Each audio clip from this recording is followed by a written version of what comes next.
Hello, everyone, and welcome back. My name is Isaac, and today I'm actually going to do something a little bit different. I'm going to do a video talking about Isaac's Cashier Tales. Basically, I'm going to be telling a couple of stories from my time as a retail worker, which I still am working in retail. Oh, God's help me. Please like, subscribe, and comment below so that eventually I can get away from this. But hey, let's talk a few. So I decided to tell you guys a few stories from just my working days, and if you like these stories, leave a comment down below and tell me that you want to see more. So,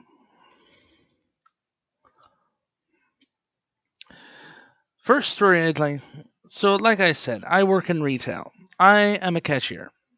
Been one for about 8 years now, and yes, I have more than a few stories about customers, employees, and the like.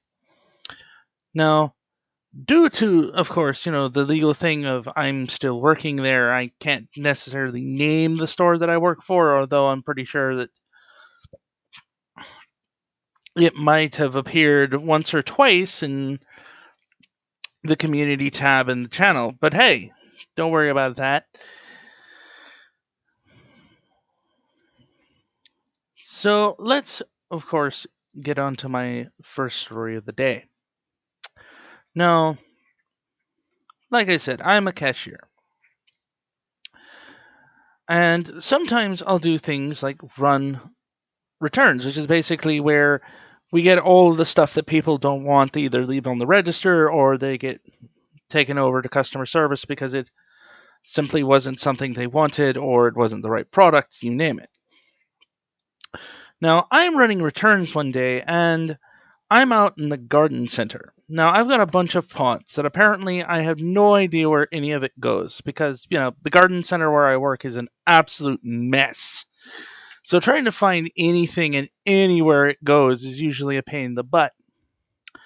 But I've got some pots, so I go to the pot aisle. I try to scooch my cart just far enough away in order for people to get past me, especially since I noticed that there was a gentleman behind me pulling in.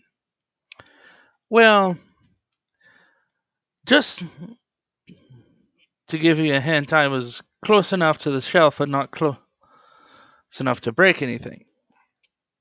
Well, just to give you a hint as to what's about to happen next, apparently I hadn't moved close enough to the shelves and away and out of the way for the gentleman behind me, or at least not according to him, who literally sees me pull out my phone and start to scan the item to see where it goes, because we have a nifty little app on our phones that allow us to check and see where things go.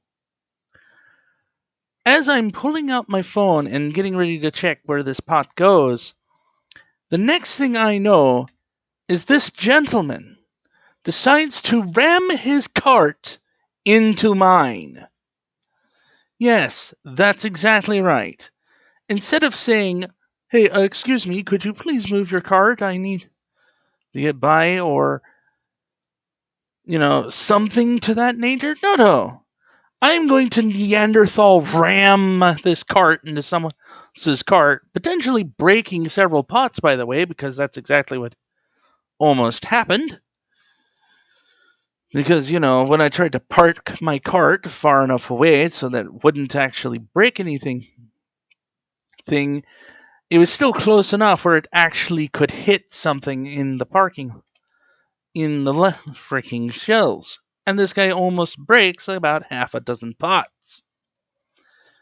After this, he decides to be a little smarmy and start saying, "Oh, well, you're so important with what you're doing with your phone there." And I kindly explained to him, "Sir, I'm simply just trying to figure out where this goes." To which he decides to retort, "Well, you didn't know you were in the way? You were in the way?" Now, at this point, I kind of snapped a little bit and said, "I was trying to get out of the way, asshole." Now, before you're thinking, no, you're technically not supposed to call the customer the A word.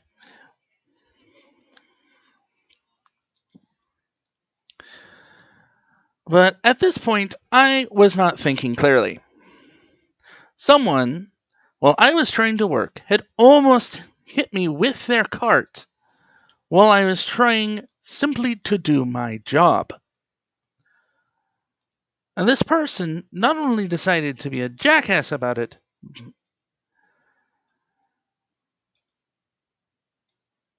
but decided to sit there and try and act all justified about what they had done. Now, before you get worried, no, I did not get in trouble for doing this. I don't think the gentleman decided to actually go to the management to have a word about it, because I'm pretty sure what they would have done was literally pull up the video and see that yes, this gentleman had literally, in a legal sense, had essentially committed an act of assault. Because in the U.S., it might actually surprise you, but here in the here in the U.S., any time that a person actually touches or slams something that you're holding or that you're next to, it's actually considered a form of assault. And they can actually go to jail for that. So I'm pretty sure rather than getting permanent banned out of the store, he probably just chose to ignore it and moved on with his day. Because, yes, apparently being smart enough to realize, hey, maybe I shouldn't admit to practically assaulting a cashier in the middle of the store ran across his mind, but being actually polite and a genuinely decent human being just casually slipped his mind.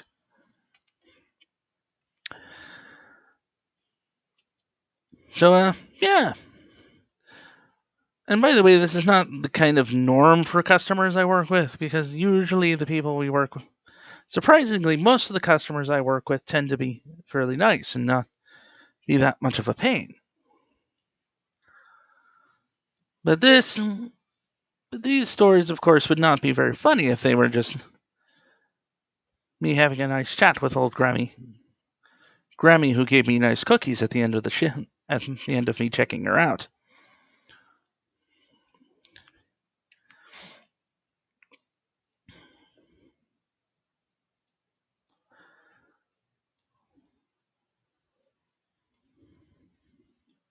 Okay, cat, you're being distracting. Sorry, everyone. The cat is deciding that I need to be bathed in the middle of me trying to make a video. And considering that I'm going to admit to the fact that I'm not wearing a shirt right now, and I'm being licked with the potential of claws being inserted into my back, it's not exactly something I really want to think about at the moment. But anyway, on to more stories. So this one is actually when I'm on the register. Now, I usually tend to say hello to customers, and that's about it. So I greet this customer and say hi to him. Well, apparently, saying hello had some strange, weird firing in this man's brain. Because rather than just saying hello back, he immediately decides to question if I've ever heard of Jesus. Now, I don't know why, in the middle of work, when someone is actually just trying to do their job, that this person just immediately thought, hey, let me try to proselytize and see if I can convert this random person who surely hasn't known Jesus at all, even though we live in the middle of the deep South Bible Belt, where in the middle of the United States, where literally Jesus is plastered every 5 feet. Yeah, I don't know why people think that this is a smart thing or that they're doing any real good. It's just this thought of, oh, maybe the reason they're not Christians because they've just never heard of Jesus before. In the middle of a country that pretty much plasters Jesus everywhere anyone could look. Now, I did try to talk to this guy and be sort of nice and explain that yes, had in fact heard of Jesus because I was a former Jehovah's Witness. Gone that I was a former Jehovah's Witness. This did not stop this gentleman at all, who proceeded to sit there and say, "Oh, well, I never agreed with the witnesses either, but, you know, surely you must believe in the Bible." And I tried to basically constantly shut him down as nicely as I could. But I guess no matter what I was trying to tell him, this guy was just not going to listen. And he kept trying his best to convert me as much as he could, asking me, "What hope do you have then?" Because now, here's the thing. I didn't answer this question because one side I wanted to ask, what hope do I have about what? But I already knew the answer because generally speaking, when you have a Christian that's trying to convert you, their whole thing of hope is the idea that everyone is cursed and damned by God and that death is a great punishment. Now, for those of you who don't know, um, I actually worship or practice the worship of the Egyptian gods. I am definitely not a Christian anymore, though I once was. But after basically seeing a whole lot of hypocritical shenanigans and actually really taking a microscope scope to the Bible and to Christian history in general, I really decided that that wasn't for me. And I did try to learn a little about Spiritism. Eventually, I got kind of a gentle nudge from the very lovely goddess Bast, and well, things went from there. Anywho, basically, at the end of the whole interaction, the gentleman decides, "Well, I'll pray for you, but you know that only Jesus can save you from death, and the only other path is death and destruction." Which is kind of proving exactly my point. The entire point that I made during the entire conversation was that I didn't agree with Christianity, and I certainly didn't agree with a lot of the stuff that they had done throughout their history, from torturing and doing a lot of horrible stuff, which I didn't go into detail. I just said, look, I don't agree with the things that people have done in the name of the Bible, and left it at that. Because again, I'm trying not to have a religious debate in the middle of work. Something about doing that usually can lead to bad things like getting fired because, hey, a lot of the times companies don't really like you having religious discussions with customers, especially if they decide to start getting heated. But yeah, like I said, this guy was definitely not taking no for an answer. But thankfully, that's about as far as it went.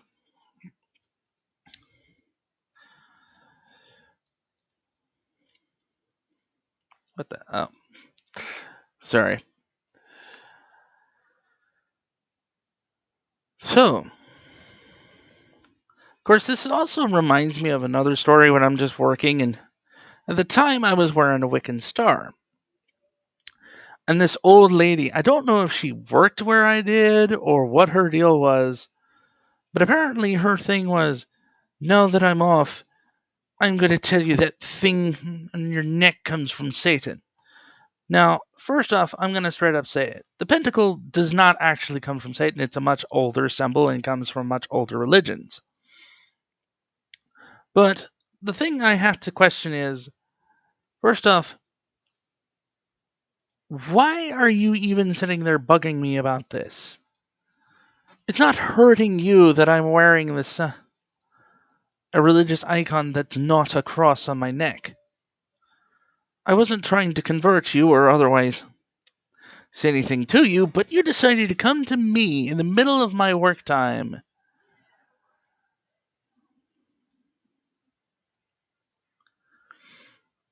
And promptly tried to sit there and act like I was practically slaughtering goats in the middle of my shift on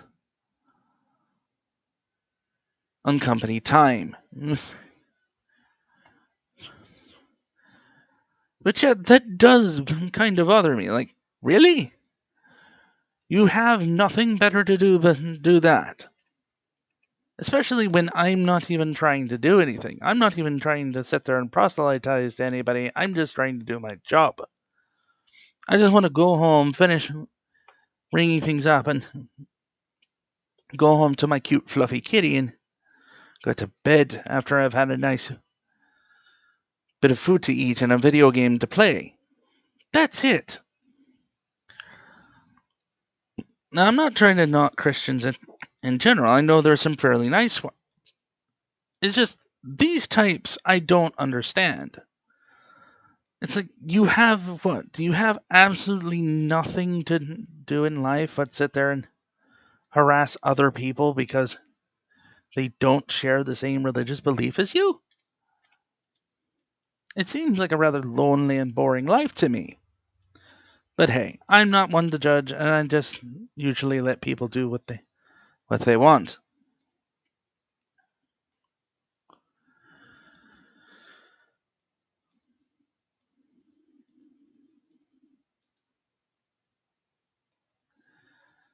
But I think that's pretty much it for today. I had more stories to tell, but for some reason my brain is just deciding, screw it. It's like past midnight and I want some sleep. So hey, I'll end the video here and you guys can let me know if you want to hear any more of my stories from being in the cashier work. At any rate, I hope you enjoyed these retail stories and I'll see you next time. Stay safe, my friends.